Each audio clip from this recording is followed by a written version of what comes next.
Welcome to this video tutorial. Today we are going to focus on how to show analysis in the education topic. So this video will explore some external issues in education to show how they will impact or affect internal factors to gain those valuable AO3 marks. To help you along, please download the handout that I have produced. As always, massive thank you for choosing this video. If you like what you see, click that like button. You want to see more, subscribe, and if you've got something to say, drop me a comment as I reply to everything. So before we start, let's identify what is meant by analysis. Well, analysis is breaking down an argument or explanation into the ideas that make it up and showing how they fit together. It's compare and contrast. It's also organising your essays or your answers into paragraphs that have a logical chain of reasoning. So why is this important, and how can you gain those analysis marks in the education topic? So in each of your topics, class, gender and ethnic patterns of achievement, you explore both the internal and the external factors. But what gets you the higher marks is an understanding that these factors are often linked and not viewed in isolation. So to further emphasise why this is so important, here is the top band from question 4 in 2017 paper that was on class and achievement. And the bit that I want to point out is this bit down here, the discussion of the relative importance of material and cultural factors and or the internal and external factors or their interrelationship. And from the same exam question, the examiner report, I want you to draw your attention to this point. The very best answers could explain links between the factors. For example, in the way language might cross over from home background to the school. So now I have preached at you, let's have a look at some examples. I'll start off with the external factor and then explain how it might impact achievement in school or the internal factor. So have your handout at the ready because you can fill it in as you go along, pause when you need to. So let's start off with our first external factor, which is speech codes. Now, working class often speak in a restricted speech code at home, which is grammatically incorrect, short, unfinished sentences. It's often context bound. Now, this often means that when they get into school, they might not be able to understand the textbook or the teacher. Often exams use the elaborate code. They might not understand the questions, and this is going to lead to low educational achievement. A second external factor is family attitudes. For example, middle-class parents are more likely to be pro-education. They might participate in educational activities, they're more likely to attend parents' evening, give more encouragement, take an interest in their child's education. So that means when they do get into school, that they are involved, they respond more positively to marketisation policies such as league tables. These children will go to a better school, but also teachers are more likely to intervene if a middle class student is failing. The attitudes of parents being pro-school might often mean that the child also becomes pro-school too.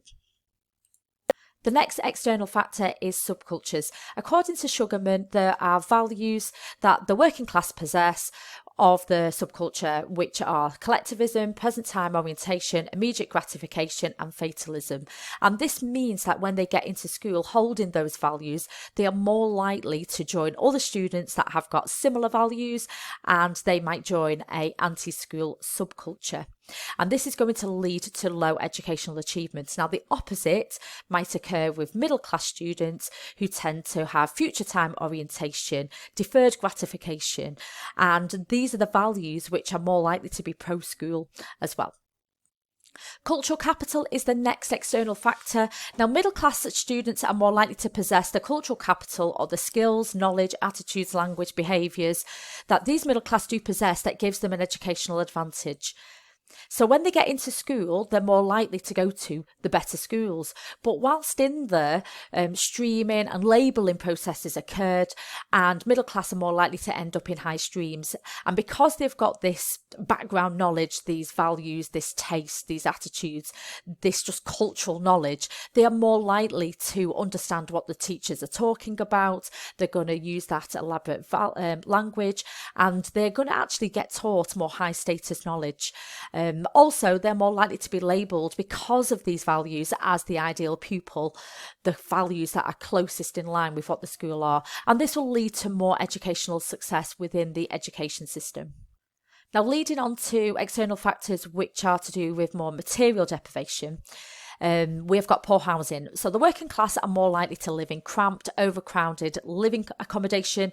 This might also mean that it's damp, there might be poor heating, not having a place to study, for example. So actually, when they get into school, if they are living in a damp accommodation, they are more likely to get ill, which that means that they're more likely to have a high level of absence, they're going to miss content, they can't catch up, which is leading to low educational achievement. And because of this, they're going to be far away from what the ideal pupil are going to be and be placed in the bottom streams and so on. So you can follow the pattern that we're starting to see. Likewise, if you are living in overcrowded accommodation, you're not going to have that space to do study. You're not going to be interrupted, for example. So that also means that your homework is not going to be to as high a standard, and which will lead to that labelling process, which we then start to see in school. This ties into our next external factor, which is lack of resources. So working class might not have the same educational resources at their disposal like middle class students might have. And what we're talking about here is having their own computer, textbooks, reading literature, but basic things like having maybe a calculator, pen and paper, pencil case, just having a table to study on. But also things like school uniforms might be hand-me-down or might not be the latest gear or whatever. And this might lead to, whilst they're in school, bullying in school, which will lead to absences, again means that they'll fall behind. But also not being able to complete homework to a high standard. There is that labelling process that's occurring again. They're perceived to have lower ability, popped in the low streams, taught low status knowledge, and that leads to further low educational achievement. So let's have a look at some factors that might be linked to gender. Okay, so our first one is deindustrialization. So following or during the 1980s, there was this period of deindustrialization which has caused a loss of manual labour, particularly jobs that working class would have held. Now, these jobs were most likely to be physical, very manual, and this does influence male identities. Now, this is going to have an impact in the school context because that means that there is going to be no job opportunities for working class boys. We've got lower aspirations because of these values that they're going to have and getting their identity. They're going to look to other working class boys, which are more likely to become anti-school, and they might join larger subcultures in that respect, which further hinders their educational achievement. There is a critique though. This really is only focused on working class boys, and it doesn't explain why middle class boys tend to have lower achievement rates compared to middle class girls as well. Another external factor is the impact of feminism. So the impact of feminism and ideas have changed the ways that girls think about themselves, and we start to see a rise in aspirations, more independence, and just seeing themselves as something other than being a wife or a mother. And this means that when they get into school, you've got a higher achievement rate. Girls are putting more emphasis on education.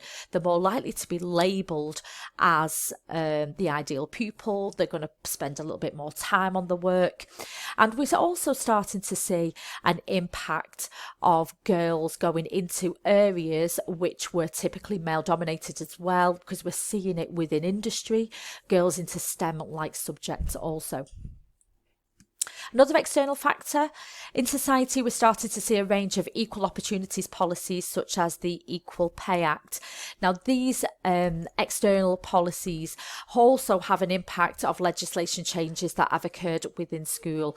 So for example, in 1988 we've got the national curriculum, which meant equal opportunities for boys and girls. They studied the same subjects, they were not split. But we've also got targeted educational policies encouraging girls into areas which weren't seen as being typically the female domain, such as gist and wise is a common example that we often see within this topic. Now finally, let's have a look at some ethnic patterns as well. So externally we have got racism within wider society, and this can manifest itself in many forms. For example, in employment, ethnic minorities are more likely to be in poverty and live in substandard housing accommodation.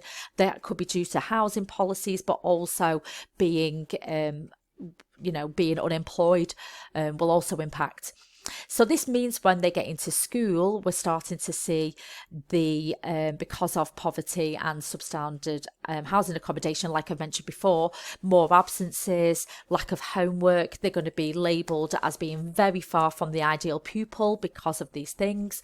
But also we can have a look at, as well as racism within wider society, there's also racism within school as well. So Gilborn identified institutional racism, and an example of institutional racism is the ethnocentric curriculum. So we're seeing it in both cases, and we can link them both that way. Another external factor is language and speech code. So not having English as a first language may act as a barrier, or the language spoken, for example, by low-income Black Americans as being inadequate for educational success. And this means that when they get into school, for example, Wright identified that Asian students are often ignored or left out of classroom discussions because of speech codes, often labelled as low achievers. They might not understand the exam questions, might not understand the teachers, which then leads to further low educational achievement. Now, some cheeky AO3 for you again. Research does suggest Indian students do well despite not having English as a first language. So you can evaluate it as well. And the final external factor that we can look at is family patterns. So where Black families might have absent fathers, leading to a lack of role model. In Sewell's view, Indian and Chinese children benefit from an Asian work ethic, and their families place a very high value on education. So this means when they get into school, the adult authority that they saw in their families is also similar to that of school. We start to see high achievement rates in Chinese and some Asian students. We can see the model minorities. So whereas Black students lack the male father role model at home, they might even turn to peers instead to get the values rather than focusing on educational success, which is leading to high achievement in Chinese and Asian and low educational achievement in Black students. So for you, this video has explored loads of ways in how to show how external factors might impact internal factors and how they are interacting, which are going to get you some really valuable AO3 marks. I've chucked in some AO3 evaluation in there as well. But as always, massive thank you for watching. If you have found it useful, please click the like button. Any questions or comments, pop them below, and check out some of all the other videos that I have produced. I've popped in some examples in below for you. Massive thank you and have a great day. Bye.